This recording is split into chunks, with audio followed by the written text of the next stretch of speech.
स्वामी, मुझे पिताजी के घर गए हुए बहुत समय हो गया और वे एक महायज्ञ भी करवा रहे हैं।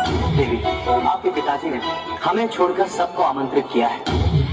नहीं स्वामी, मैं अवश्य जाऊंगी। यदि हम आपको मना कर दें तो भी? क्षमा करें स्वामी, मैं वहाँ अवश्य जाऊंगी।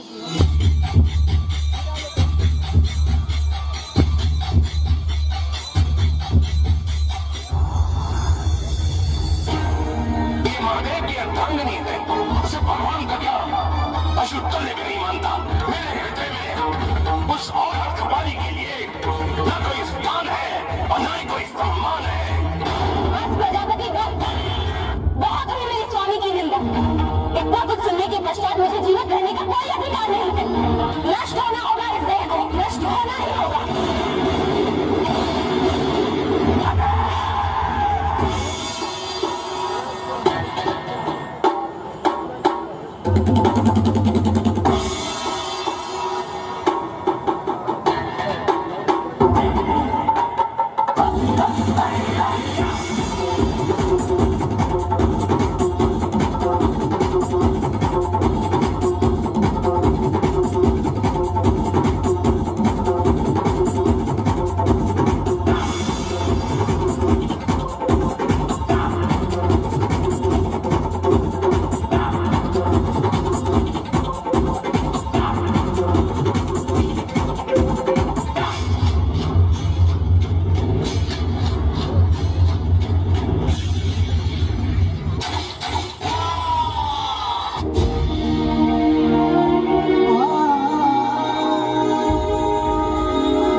आप लोगों ने देखा कि भगवान शिव शंकर जी ने कई रूप लेकर सारे संसार का उद्धार किया है। तो आज हम सब भी उनकी महिमा गाएं और अपना जीवन दूसरों के भलाई में लगाएं। हर हर महादेव।